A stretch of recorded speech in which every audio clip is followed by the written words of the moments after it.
Welcome back to the Becoming Her podcast. We are going to be chatting all things progressive overload today. And I'm pretty excited because I love talking about lifting heavy shit. I know that this is something that has made a dramatic difference for Dr. Ann and Bouquet as well. And we're going to really dive into the who, what, when, where, why, and how when it comes to progressive overload, because what I see happen so very often is that women come to me and they're like, but Nicole, I'm strength training, I'm lifting weights, and I'm still not seeing the results that I want to see.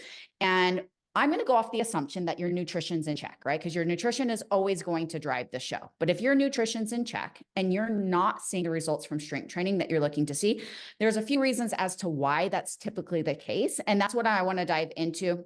Of course, we'll ping back and forth with Bouquet and Anne, because I know Bouquet herself has a pretty powerful story, I guess, because we've been working together for a while, and she's really just started to ramp up her strength training. I know training with her husband has helped you there, and seen dramatic changes. And Dr. Ann as well, going from mainly cardio to switching over to a strength training based routine. So what I see happen, I guess first let's back up. Let's talk about strength training. And we're talking you guys hear me talk strength training, I usually say a properly built strength training program focused on progressive overload. And I want to dive into what progressive overload is, because I think that there's a lot of confusion, and people ask me often, like, what does that exactly mean? And progressive overload is just a really fancy way of saying that 1% better mentality, right? So it's a way of saying, the way that I define it is every single time that you walk into the gym to train, you are training with intent, and is that a 1% better mentality. And progressive overload can come in a lot of different forms. I think people confuse it, thinking like the only way to apply progressive overload is if I'm lifting heavier weight. And that is the goal. Of course, the goal is to be able to lift heavier weight, but progressive overload can come in sets, reps, tempo, rest periods, right? There's a lot of different ways to apply this. And really, truly, your goal every single time that you walk into the gym, like I said, is 1% better. And I know 1% doesn't feel like a lot, but if you stack it and you're training 5 days a week, that's 5% a week, which is 20% a month, which is a pretty substantial difference. And before we dive into progressive overload as well and the nuances of that, I want to define the definition between training and working out, because this is something that I feel like a lot of people struggle with. And when we talk working out, usually what I see when people are like, Nicole, but I'm working out, I'm eating healthy, I'm not seeing results. Working out for a lot of people is, I go to the gym, I kind of check off this box because that's what I think I need to do to lose weight, right? And I walk in and I might hit a class, I might do a couple machines, and I get really overwhelmed. And then I typically end up upstairs on the elliptical or, the treadmill, because I just don't really have a strategy. That's working out. Training is the exact opposite of that. Training requires strategy, right? Training is, and I usually say in alignment with your goals, is something that is very strategic. You have a plan, you are tracking it. And that's the difference. And we need to make sure when we have very specific goals, and if your goals are toned, right? Like your goals are to change the way that your body looks, you do need to make sure that your training is in alignment with that. And it is okay, you guys. I want to also say that it is okay to have goals that have nothing to do with body composition as well, right? And so when I say making sure, because people ask me often, they're like, how often should I be doing this? Should it be weights before cardio or cardio before weights? And my first question is always, well, what are your goals? Because different goals require a different strategy, and it is okay to have goals that have nothing to do with your body composition. And if you have performance-based goals, maybe you want to run a Spartan or a Tough Mudder or a marathon. That's going to be a completely different training than if your goals are body composition. I see Dr. Ann shaking her head. So do you have something to add to that, Ann?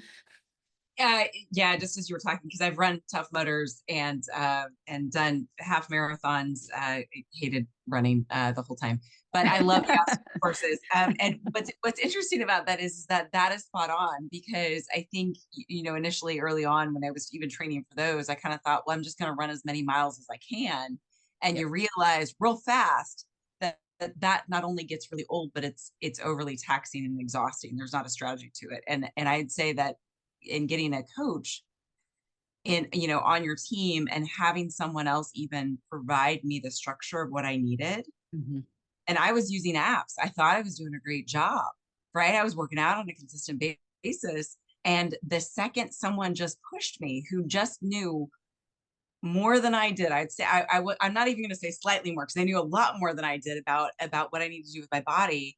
Suddenly, I went from working out relatively consistency, being in the same body that I've always been in, not being super happy with it, happy with the exercise that I was doing, but wasn't happy with what was happening just to my body post menopause, to suddenly feeling in control and feeling much more confident and strong. Yeah. I was so impressed. I Yep. mean, It's a game changer. leg lifts for the same year doing the same weight, and suddenly it's 100 pounds more. Damn, Um, girl. and I was like, oh, I didn't even think I could lift that. That's it. And I'm a grandma. That is wonderful. That's something I really want to dive into too. And I feel like we're kind of, I'm getting squirrel kind of moments here because there's so much that I want to dive into. And you just really like opened up a whole can of worms of all of the ways that we can take this and in a really great way, because this is something that a lot of women struggle with, right? And so that's why I wanted to cover the basis of what is progressive overload so you can understand the mentality around it and the difference between working out and training, because they are two very different things. And I'd be willing to bet before joining our team, Dr. N, that you probably were in a space of working out, right? There really wasn't, I know you said you're using apps, but there probably wasn't necessarily a strategy that was in alignment with your goals and kind of like what you thought, air quotations, that you needed to do to lose weight possibly, and, you know, keep up with health and fitness. I know you had other goals outside of just weight loss, fat loss, but would you say that that's accurate? Yeah. And I would say that I really just wanted to feel stronger and more confident in the body that I was in. It again, it's not like I've done a lot of work around this my whole life. And I Mhm. got to a place where I was kind of settled in my body, but I saw my body shifting. And again, that's going to happen, right? But I wanted some control back, and I wasn't willing to accept, right? So it felt like I was a hamster on a hamster wheel. It was insane. And Yeah. that the harder I worked, it was like, okay, well, I'm going to try this or I'll do that. And the harder I worked, it didn't actually net anything except just more time. Yep. More time and then more frustration because the harder you work and you're expecting results in return, yet you're not seeing those results. And then that just leaves you frustrated AF. You're like, why am I putting all of this energy into this if I'm not getting the ROI necessarily in return? And of course, there's the health benefits of moving our body. I'm not discounting those, but I mean, I would be lying. We'd all be lying if we don't say that there's an area of this that we do to, you know, enhance our like to feel comfortable in our clothes and enhance our physique and love what we see in the mirror. And so when you're not seeing those results for all of that energy and effort that you're putting into it, that can be frustrating AF. And so when we talk progressive overload, you guys, and we talk training with intent, this first and foremost, like I said, is making sure that your training's in alignment with what your actual goals are. And if your goals are body recomp, and that's like 95% of women that come to us for help, they're looking to lose some body fat. They want to add some muscle to their frame. They want to feel a bit like more confident in their skin, right? And so strength training is going to give us the biggest bang for our buck. It's going to give us the biggest ROI, the biggest return on our investment. And what I mean by strategy, though, is that what I see often is that women come to me and they're kind of just they're throwing stuff at a wall and they're praying that it sticks. Well, this influencer does this, and so I do this, and then I get bored of this, and then I move to this because this looks really cool, and then I get bored of that, and I switch over to this because I'm not seeing those results. And training with intent and training with strategy means that there's going to be a lot of repetition and there's going to be a lot of like one of my favorite things is when my girls come to me and they're like, but Nicole, I'm bored. And I'm like, fire. Are we looking to be entertained or are we looking for results? Right. And there's going to, and Dr. Anna and I actually talked about this in a previous podcast, a few podcasts back, if you haven't checked that out, about burnout and boredom. But there is a space of boredom that comes with, I shouldn't say boredom, but a space of repetition that can feel boring at times when you are training for a very specific goal. And especially if that goal is body recomposition, because that is going to come down to us taking muscle to failure. And for us to be able to do that and for muscle to grow, you have to continue to improve upon those lifts, right? And that's going to be your compound lifts. And so there's going to be a lot of repetition in that. And this is something that a lot of people kind of get lost in because they think that they need to confuse their muscles and they don't necessarily have a strategy behind that. And I really want to dive into Paquette's story because we've worked together for a long time. I mean, what has it been now? 4 years now, Paquette? 3, 4 Yeah. years? Yeah. It's Yeah. been, about It's that long. it's been a while. And when we first started strength training, you know, and it's really hard because when you start, there's a difference between the weights are challenging. This is really hard versus true failure. And it takes a while to really understand what true failure is when you start strength training. That's something that doesn't necessarily come naturally. You really have to like tap in and find that. And so when you're training, and I'm like, okay, the intensity that we bring to our training really matters. And I feel like particularly as females, we truly underestimate just how strong we really are. And we're not, just like Anne said, right? Like I had 100 more pounds on that leg press and I had no freaking clue, like no clue. And so it's one of those things that, yeah, when we start training, it feels hard, but hard and true failure are two very different concepts. And so we underestimate that, and we're not training at the intensity that's required to see the results that we want to see. And I love the connection that Bouquet made, because she's like, Nicole, I've started training with my husband. And she's like, I get it now. I get what you've been saying all of these years, right? Like all the things that you've been saying have finally clicked, because she's like, holy crap, he pushes me in a way that I never thought possible. And so she's, what do you say? I mean, doubling some of your lifts. Yeah, I'm deadlifting 150 pounds now. That's amazing. That's I was amazing. not I was not doing that. I mean, before, like it took a while to get there. But he helps me, like even if it's just 2 or 3 reps, right? But I can get it in. And it I think for with you, like I was that person that had an app before, and I would go on YouTube and look at like the coolest, newest fitness influencer with like 1 million followers, and they would do their little routine, and I would literally screenshot their like routines and pause, and I would go to the gym and look at the gym and kind of say, okay, I'm just going to copy what she did there. And but I didn't really see any changes.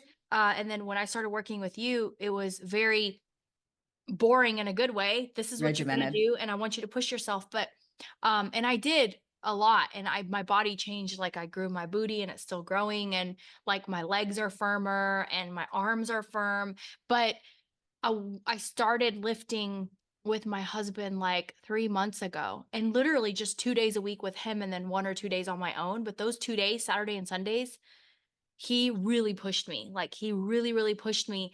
And my body's like changing a lot. Like I just see, today I was at the gym and I was working out, and I could just see like muscles kind of popping out where I didn't notice them before. And I'm like, wow. That's like the best feeling ever.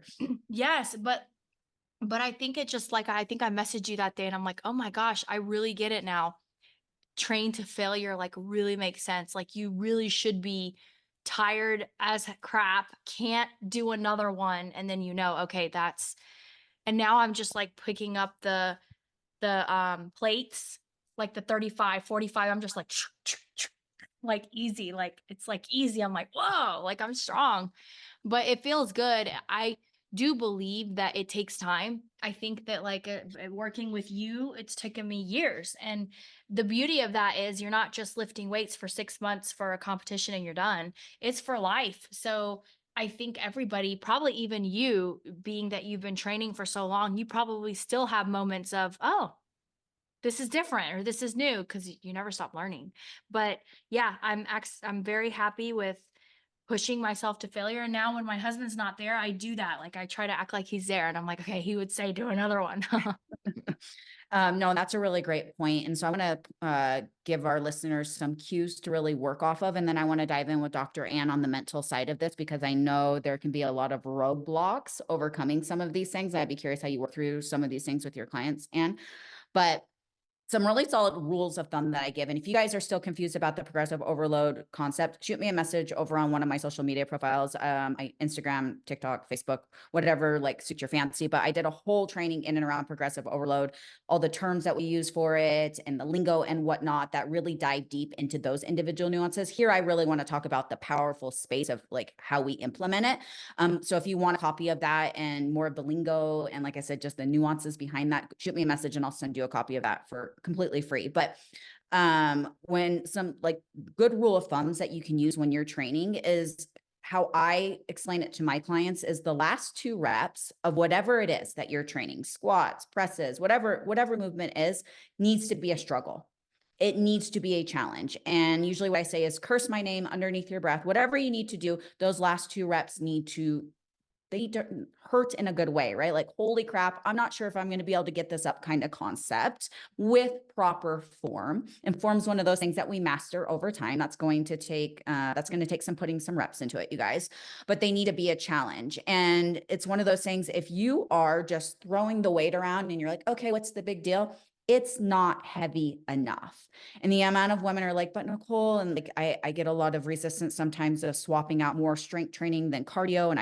And pushback that I get often is like, I'm just not burning enough calories. I'm not out of breath. I don't feel like I'm getting a good workout. I'm like, you come train legs with me. I'll flip that mindset for you really quickly, really, really quickly. But it's one of those things that you're only going to get out of it what you put into it, right? And so if it's one of those things, it's very rarely a programming thing. I guess it could be if you're trying to do excessive, crazy amounts of like volume and sets, and you really don't need that. You don't need all the junk volume as much as it is an intensity thing of what you're bringing to your training. And so I get asked often, well, how many days a week should I be working out and for how long? And again, it's like the amount of days and how long that you're training really doesn't matter as much as the intensity that you're bringing to that training session, because you could be in the gym 5 days a week, 2 hours a day. But if you're picking up pink, shiny dumbbells every single time you walk into the gym and you're jaw jacking more than you're training, you're going to see zero results. But you could give me 3 to 4 days of intentional effort in the gym, 40 to 45 minutes, and see insane results if you're strategic with your training.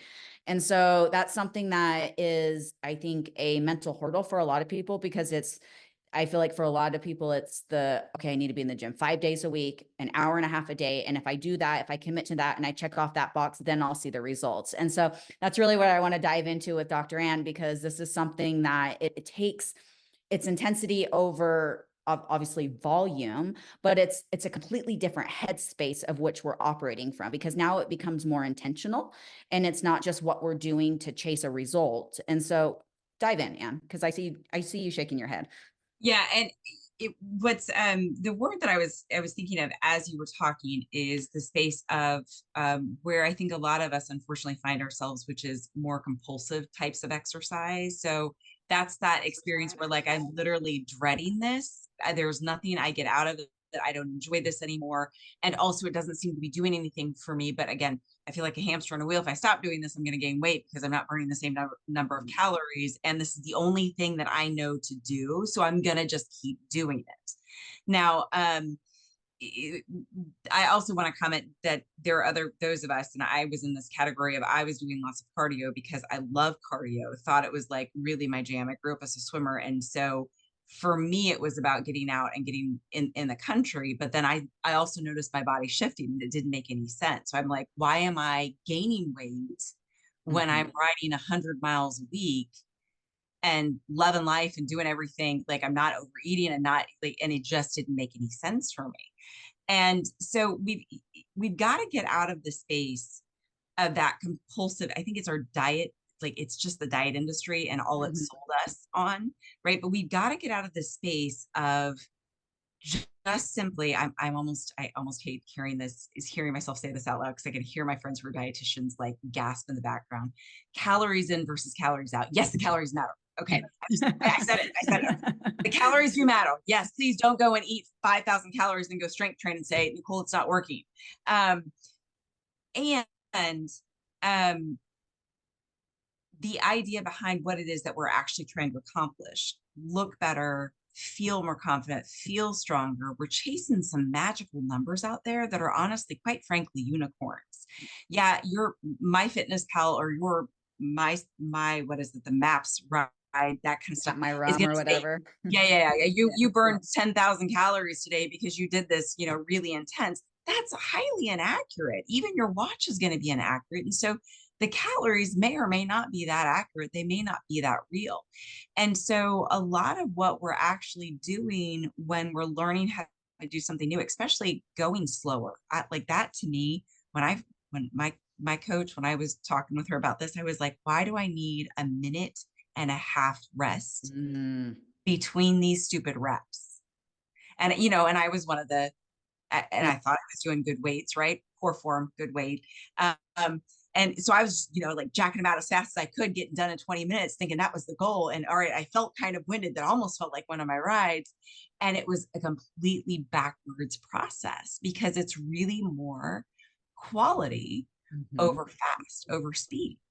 And had you said that to me a decade ago, I would have fought you on it because I was all about the cardio and I love the cardio and that is my jam. And by the way, I do still ride. I still love cardio. But what was magical about it that absolutely does not make logical sense until you think about what we're doing in terms of growing muscles is that honestly, me spending, this is what I found out, 30 minutes in the gym, 40 minutes in the gym, 3 times, 4 times a week, did more for me than riding 100 miles. Mm-hmm. Yep. And it was less time. Yep. And let's talk about why Dr. Ann's coach was, having her, okay, a minute, because I get asked that question often. That's actually a really great point. It's like, why do I need to take this rest in between sets? And you have to think about it again, you guys, it's the intensity, right? And so this is where people who do a lot of like F45 and Fit Body Boot Camp and these HIIT session style training sessions, but Nicole, I'm lifting weights. Yeah, you're lifting weights and I love that you're doing something and it's inherently better than doing absolutely nothing. And I love that these classes put weights in a lot of females' hands that probably wouldn't have found weights outside of these classes. So I'm not bashing on these classes. They serve a purpose. But when you are your focus is mainly more on cardio than it is on the strength training piece of it. You don't truly have the energy in you to take muscle to failure, right? Because you're too winded from the cardio sessions and from the box jumps and the sprints and the burpees or insert whatever it is in between these, strength training pieces that you're doing with these different classes. And so when you're just rushing through your sessions and you're not taking adequate rest period, your body you're not well rested enough to give 100% to that next set, right? And that's what we're looking to do. So I always say whatever the limiting factor is, and I'm going to explain this a little bit more, needs to be fully recovered before you start your next sets. And what I mean by that, so let's take something like Bulgarian split squats. If you know, nobody loves them. Like they are the worst, right? Like they just one of those things I don't care how long you've been training, they just never get easier. They don't. But for me, the limiting factor for me isn't necessarily my quads or my hamstrings or my glutes. It's my cardio. They kill me. I feel like I should be holding a Twinkie in one hand and a smoke in the other because every single time I'm just so winded. And so I always have to I usually give myself 2 minutes but if my cardio and my heart's still going at that 2 minutes, then I'm giving myself 3 minutes. So whatever that limiting factor that is going to inhibit you from giving 100% to that next set needs to be fully recovered before you go in for the next one, right? Because again, every single set that you do, you want to train with intent. And this is how we can get away with a lot less volume and a lot more just intentional training, right? Is because you can do less work and get bigger bang for your buck if the training that you are doing is with intent. And so if you're just rushing through those sets and you're like, but I'm just going to, rep them out as quickly as I possibly can, you're definitely not bringing the intensity to every single set. And that's truly what you need to be focused on is that intensity. And that takes it from, because I love when girls look at programming that I send them and they're like, Nicole, there's only 5 exercises here. I'm like, and they're like, but where's, and I'm like, no, just 5.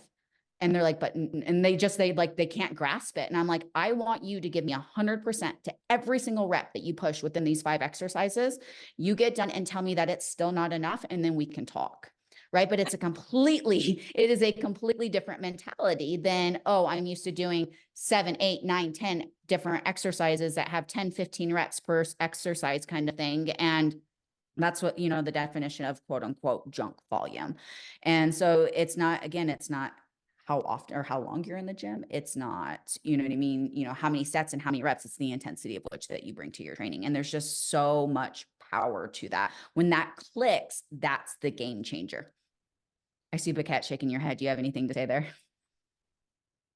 100%. Nope. Nothing to add. I mean, that's just what it is. You don't need to have crazy workouts or crazy movements. It's 5 or 6 movements for whatever, day that is, upper or lower, and you're good to go as long as you're giving it, like you said, 100%.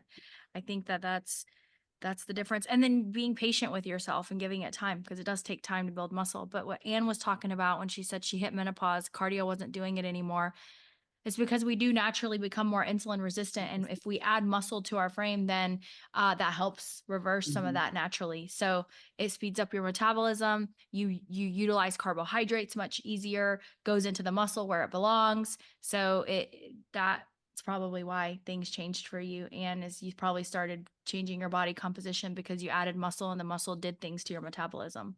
Well, and naturally too, as we age, we start to lose muscle mass, right? Like that's just something that starts to happen naturally. And this isn't this, I'm talking pretty rapidly, you guys, as we hit menopause. It's like 1 to 3% a year, which over the course of a decade can, anywhere from 10 to 30% of muscle mass that we're losing naturally if we're not doing the things on our end through our lifestyle to sustain and maintain that. And so if you take, if you are in menopause, postmenopause, and this is where Anne's seen such a dramatic shift is, and then she was doing, again, cardio is not bad. I'm not bashing on cardio. There's a time and a place, and fitting that into your routine. And if it's something that makes your heart happy and it fills your soul, absolutely. You don't have to cut it out.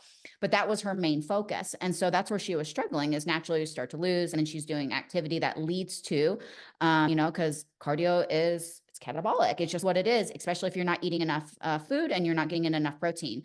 And this is where the weight gain starts to happen rapidly. This is where the belly appears almost what feels like overnight, because what is less muscle mass? That is a lower BMR. And your BMR is your direct result of your metabolism. And what's your metabolism? Your metabolism is the amount of calories that you're burning every single day. And so you want a metabolism that's on freaking fire. And the way for you to create a metabolism that's on fire is by adding more muscle. Like that, muscle is one of the biggest driving factors of a metabolism that is revving, like one that is like working for you. And, there's so many added benefits to muscle outside of just, a banging body that you feel dang good and naked. And it's the metabolic capacity. It's the hormones. I mean, Bouquet, you can speak to the side of adding muscle to your frame and what does that do for your hormones? Speak to that a little bit. No, yeah, like with insulin resistance, it helps reverse that. Muscle, if you don't replace your testosterone, which I do recommend women replace it even in their 30s because it goes down, but even if you didn't replace it, just with this lifestyle change of lifting weights, you will boost, testosterone naturally for a short period of time. So yeah, the better in shape you are, as far as the more muscle mass you have on your body, the better your thyroid function, Mhm. the better your metabolism functions, blood glucose functions, your brain. I mean, even depression, and you probably know, like it's a temporary effect, but after you work out for about 15 hours post workout, you kind of have those endorphins running still, like you feel good. Yep. I know I do. Like if I go work out right after I work out, I feel great for like a good 10, 12 hours. And then, you know, I got to work out again. But it's a natural antidepressant. It's a natural mood stabilizer. And it's free. I mean, it's a membership maybe to the gym unless you have it at home, but it's essentially free. I think it's more so just mindset and reminding yourself that it's a priority and making sure you do it at least 3 to 4 times a week. Yep. Do it 3 to 4 times a week. And then I love that we're chatting about this. Do it and not just check off a box, but with intent behind it. And when you said that, I really want to dive into, you said 3 to 4 days a week, how powerful. And I'm going to chat with you about this, Anne. I want to hear your thoughts, but rest days and incorporating them, right? Because I know I love those that are watching us. Like if you're not watching us, I just see the little facial expressions if you're not catching this on the actual like video replay, Oh, but goodness. Hi. um, rest days are one of those things that are so underrated. And because it's this concept that more is better, right? And more is not better, better is better. But why are rest days so powerful, especially because I'd say the majority of our audience is menopause. I find for my babes in menopause, 3 to 4 days a week of training is more than enough. And at that point, we can capitalize on rest and recovery just as much as we do training. And again, it's the training sessions that we give 100% to that are the training sessions that move our needle forward. And if you're working out 6, 7 days a week because you're in your head and you're in your own ego and you think that, again, more is better, I guarantee you're giving me 60, 70%. I need 100% to move our needle forward, right? Your body's just not recovered enough to be able to give 100%. And that's where I feel like people, again, are going to go in the backwards direction, is because, again, they're wrapped up in the mentality of what toxic diet culture breeds. And a lot of that is, grind it out kind of like culture and drive your body into the ground. So yeah, definitely dive into that for us, Anne. Oh, well. So, it's so funny that you brought me into that specific discussion on that. Because I was, again, I worked out. I feel like I need to explain this. As a competitive swimmer, we swam 5 days a week, and then we had meets on the weekend, and then our only rest day was like Sunday if we were lucky. So I've lived my entire life thinking the only place to be was on. And one of the very first things that my coach said is you're gonna have to have more than one rest day. And I was like, why? I love this. I Talking like about. and what's interesting about it, this goes to, and I know we're talking about working harder, but it's really working smarter. It's working smarter. That's what progressive overload. That absolutely. And in order, and it's like that, that what is that? The 60 to 90 minutes to 2 minutes between reps. Uh, those rests are actually us recharging and our muscles rebuilding, and not the small ones, but the rest days. We've got to have that. And I think what happens for a lot of us, because we have been inundated in this diet culture and this, calories in, calories out, you got to keep moving, is we feel, and I have absolutely been in that place, a lot of anxiety when we're not doing what we think we have to do to maintain our current status quo. And I hear this all the time when I'm working with people on calories and compulsive exercise, and we say, okay, we gotta chop out one of these routines every day, and they instantly want to cut down on the calories they're eating because they're assuming that they're going to gain weight. And I'm like, okay, but your metabolism is smarter than you are. I cannot.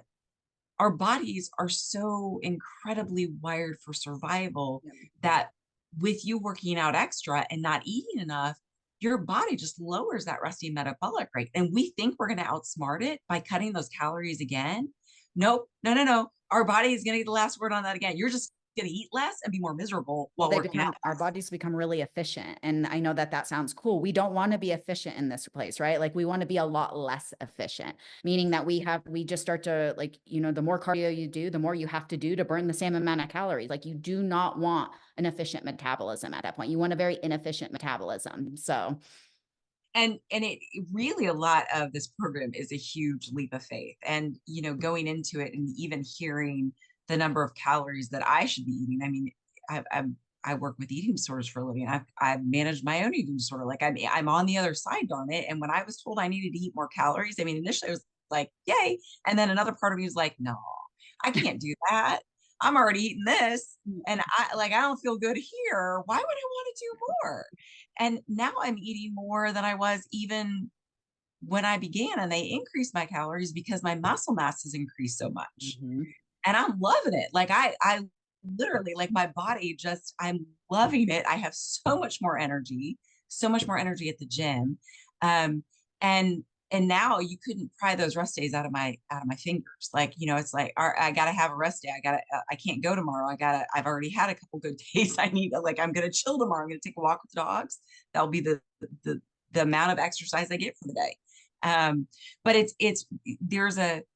there's a lot to be said for how our world and this diet culture that we live in, especially in America, really lies to us to promote sales. And so when we begin reversing some of these things and actually working on healthy boundaries and healthy limits and adequate self-care, and adequate self-care isn't just exercise, it's also rest. Yes. Adequate self-care isn't just chicken and rice, it's also desserts and treats and like all the things. And what's so hard to get our brains wrapped around is this notion that everything that we've been told is essentially a lie. And 1,000%.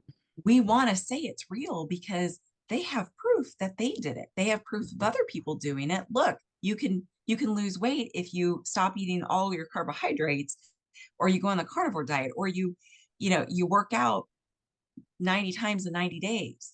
And all of it is just putting our bodies into a place where it becomes more efficient, where it's burning less efficiently, but also it's putting us back on that hamster wheel over and over and over again.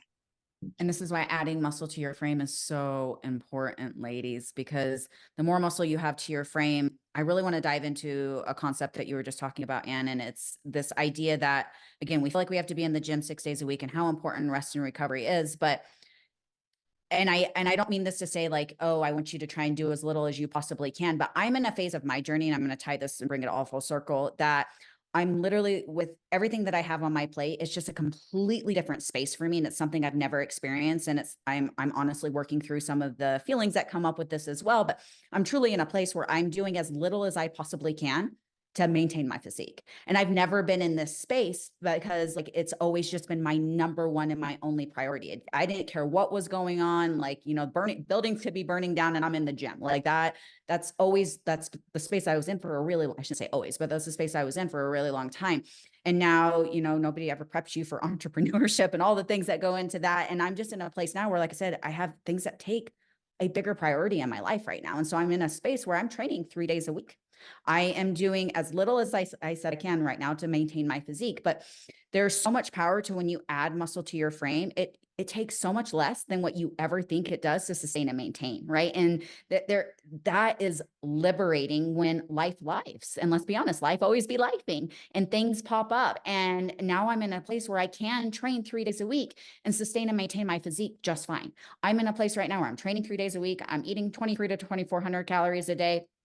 I'm weight stable. I'm happy. My body's happy. And if you would have told me 5 years ago that I would be able to do this, not working out 6 to 7 days a week and, weighing every tiny little thing that went from my mouth and not eating, 1,200 calories a day to get shredded, I would have laughed in your face. But this comes from, adding muscle to my physique. This comes from, obviously the foundation that I've been able to build. And so I was actually having a conversation at the gym, just like, I don't know, a month or two ago, and somebody came up to me and she's like, oh my gosh, she's like, can I ask what is your, she's like, and she was telling me, she's like, I work out 6 days a week. She's like, she trains 6 days a week, strength training. She runs 5 days a week. She's right now, currently she's doing keto. She's doing 1,400 calories. And she's just in a place where she's like, I'm just desperate to get this weight off. And we were talking and she was just mind blown. She's like, can I ask how many days a week you train? And I'm like, honestly, 3 right now. And she couldn't even wrap her head around that, but that comes with the foundation that I've been able to build, right? And that's honestly what every single one of you should be shooting for, because there will be a place where, and I know it's hard for newbies that get I always say you get bit by the bug, right? And you just love being in the gym and it just makes you feel so good. And there is a place, I think, where obsession can be healthy for short periods of time. And I think you kind of cycle through phases of it. And I'm so grateful for that phase that I did have, because that taught me a lot and I was able to add a lot of muscle to my frame.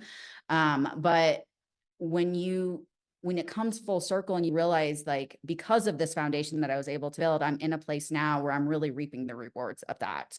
And it takes a lot less than what we think to be able to sustain and maintain. And of course, if I ever got to a place where I wanted to add more muscle, then I would have to amp my training back up. But I'm in a place right now where that's just not my biggest priority. And there's just a lot of power to that, I think. So yeah, I see you shaking your head. Do you have anything to say to that? I think the whole process is that it's, again, working smarter, not harder. Yeah. And it is absolutely counter to everything that we've ever been taught. And I think that's why it's so hard mentally to get our heads around not working as hard as humanly possible to get results, right? And being patient. I cannot undersell patience. Diets are really great because we don't have to actually exercise any positive emotional coping skills. We do one thing one day, the scale goes down the next day. Yep. Right? Seems like a really easy transaction. Learning how to fuel your body to a point that your metabolism is restored, that's an emotional process. That was an emotional process for me, but that's an emotional process for every single person that I work with, regardless of how disordered they are. And getting your body to a place where metabolism is actually functioning efficiently so you can appropriately cut and so you can begin to manage things, but also so you develop a rhythm around what food needs to look like. Like, had you said to me 5 or 10 years ago, you need to increase protein, I would have been like, ew, gross, right? But this is where I say this all the time to people, we crave what we consume. So a lot of this is teaching your body what it needs. Because somewhere along the line, we either unlearned it or we weren't given it. And so learning how to actually eat the right things then puts us in a place where we begin desiring the right things. Yep. But it doesn't happen naturally. And we think for some reason, we think that if it's right, we should love it, all of it, right? Almost like, well, if vegetables were so great for me, then they would taste like Twinkies. I'm sorry, that's not the case. If this were actually working, I'd see results in a month. Also not the case. And that's how you got here. Yep. That's how you 100%. got to a place where you're chasing your tail. Yep.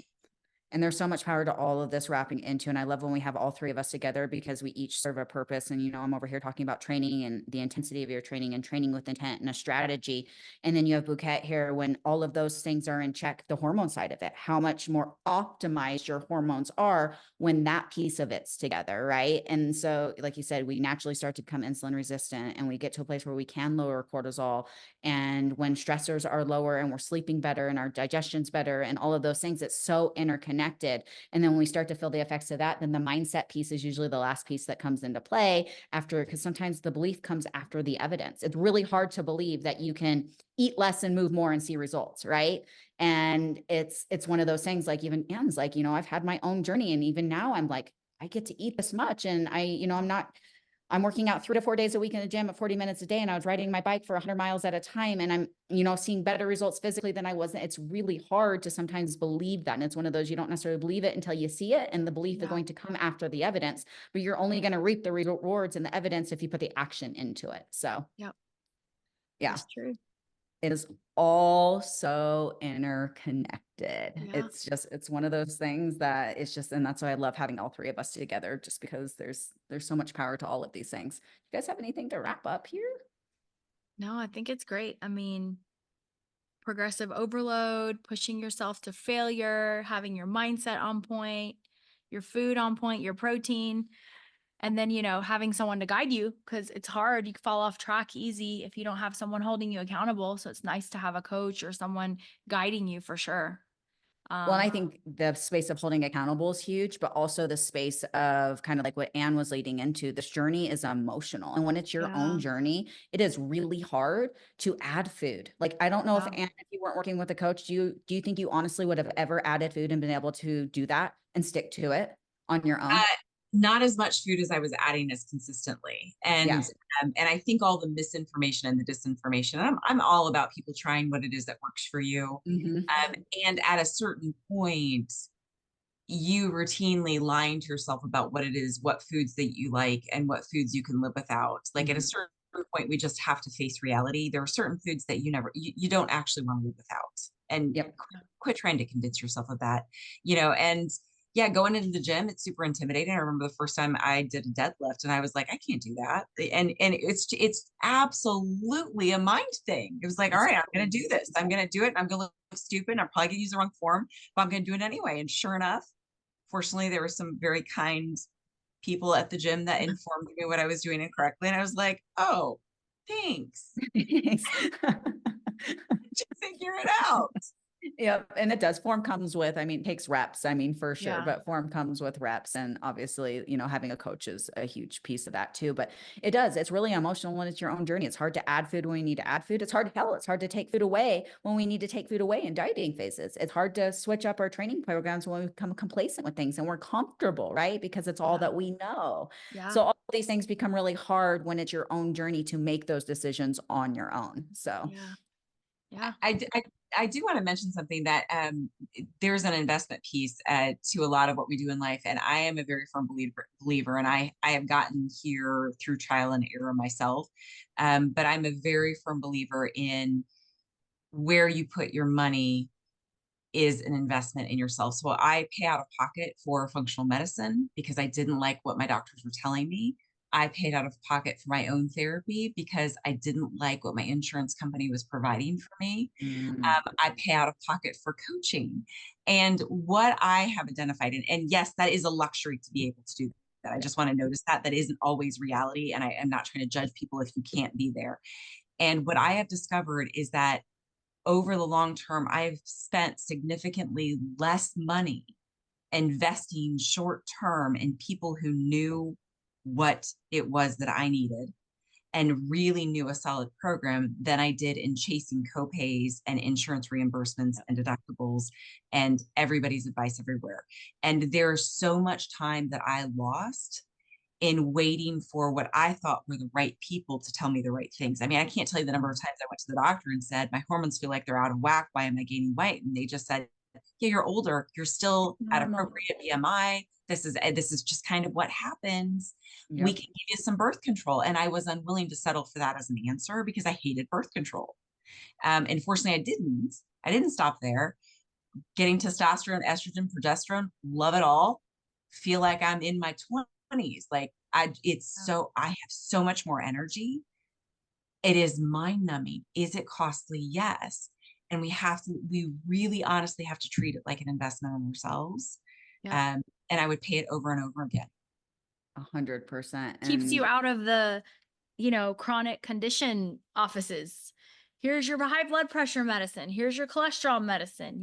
Here's your metformin for your insulin resistance, or keeps you out of all that. You end up spending less money, actually. 1,000%. People tell me often, they're like, I can't afford that. And my response is usually, you can't afford not to. I mean, if you think about it in that sense, right? When we're talking the long-term savings, and the cheap fix, the quick fix always ends up being the most time consuming and the most expensive fix. Yep. Because what happens is like, it's cheap in the moment until you lose the 20 pounds to gain 30 back. And then you're like throwing hundreds and hundreds of dollars at a time that you're basically just flushing down the toilet.